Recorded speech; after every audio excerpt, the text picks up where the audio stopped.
আমাদের জুলাই সনদ নিয়ে আমরা সন্তুষ্ট, ঠিক আছে, যে ঘোষণা এসেছে সেটা নিয়ে আমরা সন্তুষ্ট। তবে এখানে কিছু পয়েন্টস মিসিং ছিল, তারপরেও আমাদের আহত এবং শহীদ পরিবারের কথা উল্লেখ করা আছে, আমাদের জুলাই যোদ্ধাদের কথা উল্লেখ করা আছে।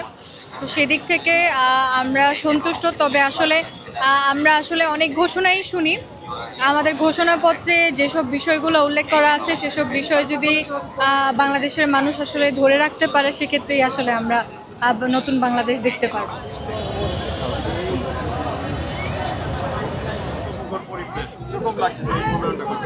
খুবই ভালো লাগছে, এর সাথে সাথে খারাপও লাগছে। এই দিনেও অনেক হত্যাকাণ্ড হয়েছিল, তার আগের কিছুদিনও হত্যাকাণ্ড হয়েছিল।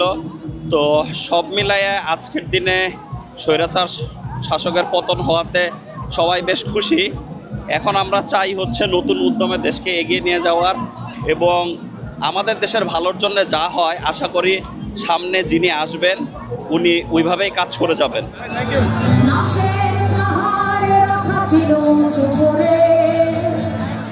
গত 5 আগস্টে যখন স্বৈরাচার সরকারের পতন হচ্ছিল, ওই টাইমটায় সকালবেলায় খুব আমরা ভীতু ছিলাম। ভীতু থাকা অবস্থায়ও আমরা যে যার জায়গায় ছিলাম, আমি আমার জায়গায় ছিলাম, ওইখান থেকে নেমে আসছি রাজপথে। আমার বাসা মিরপুর থেকে যখন রাজপথে নেমে আসলাম, চারদিকে পুলিশ প্লাস সেনাবাহিনীর যে ব্রিগেড ছিল, সেটা খুব আতঙ্কের ছিল ওই মুহূর্তে। তারপরেও আমরা সকল জনগণ যখন রাস্তায় নেমে এসেছি, আমরা বুঝতে পারছি যে স্বৈরাচার সরকারের আজকেই পতন হবে, এবং ইনশাল্লাহ আমরা 5 আগস্টেই পতন পেয়ে সেটা প্রচুর আনন্দের ছিল, ভাষায় প্রকাশ করার মতো নয়, এত আনন্দ পাচ্ছিলাম আমরা। আসলে ওই মুহূর্তটা ছিল যে আমরা নতুন বাংলাদেশ যে পেয়েছি একটা স্বৈরাচারের হাত থেকে, এইটা আসলে আপনাকে আমি মুখে বলে প্রকাশ করতে পারবো না কত আনন্দের ছিল।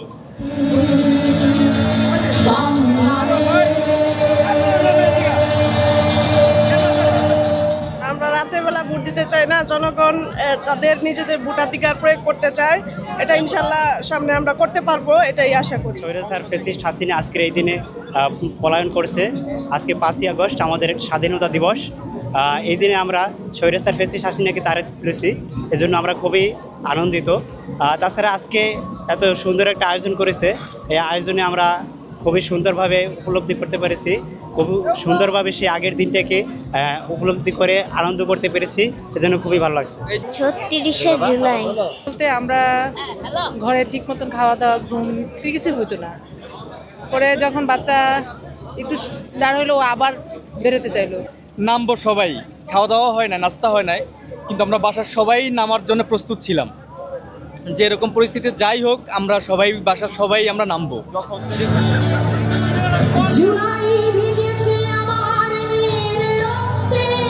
আমাদের মধ্যে এই আন্দোলনটা অনেক একটা ভালো একটা আন্দোলন ছিল, অনেক সাফল্য একটা আন্দোলন ছিল। আমার মনে হয় না যে এরকমের হবে যে শেষ পর্যন্ত চলে যাবে।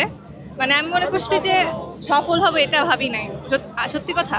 কিন্তু পরে অনেক আতঙ্কে ছিলাম সত্যি।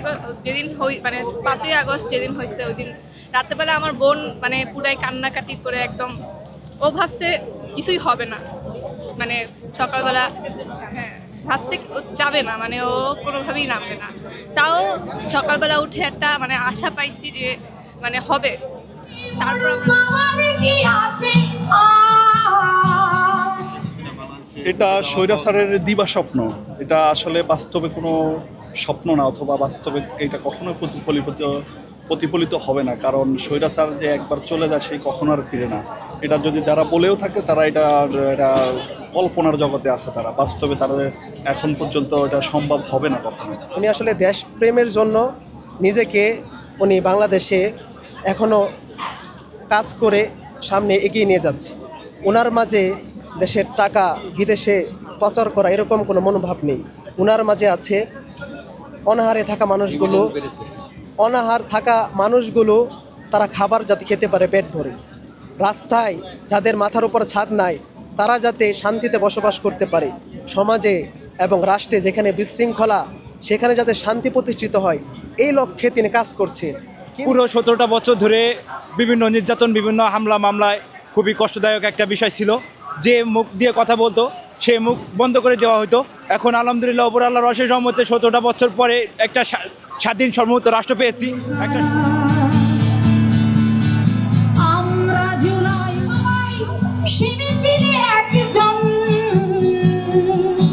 আমরা তো প্রথম চেয়েছিলাম গত বছর যখন এই সরকার গঠিত হয় তখন আমরা মনে করেছিলাম এই সরকার 5 বছর 10 বছর থাকলেও চলবে, কিন্তু আন্তর্জাতিক এবং পারিপার্শ্বিক বাংলাদেশের যে অবস্থা, আমরা যদিও এই উপমহাদেশের এই অঞ্চলের মানুষ খুবই আবেগপ্রবণ, আবেগে আমরা খুবই উদ্বেলিত হয়ে যাই অল্প সময়, আবার কিছু সময়ের মধ্যে আবেগ আমাদের স্থমিত হয়ে যায়।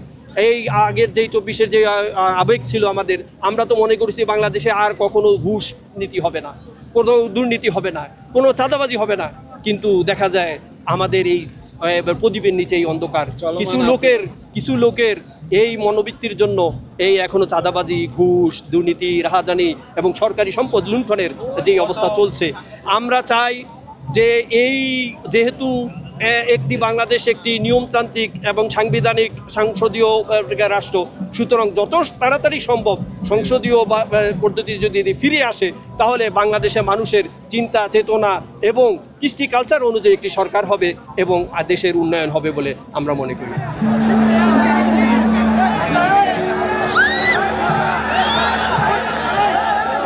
মাধ্যমে গঠিত জাতীয় সংসদে প্রতিষ্ঠিত প্রয়োজনীয় সাংবিধানিক সংস্কারের মাধ্যমে দেশের মানুষের প্রত্যাশা, বিশেষত তরুণ প্রজন্মের আকাঙ্ক্ষা অনুযায়ী আইনের শাসন ও মানবাধিকার, দুর্নীতি, শোষণমুক্ত, বৈষম্যহীন ও মূল্যবোধ সম্পন্ন সমাজ এবং গণতান্ত্রিক রাষ্ট্র ব্যবস্থা প্রতিষ্ঠার অভিপ্রায় ব্যক্ত করেছে এবং সেহেতু বাংলাদেশের জনগণ এই প্রত্যাশা ব্যক্ত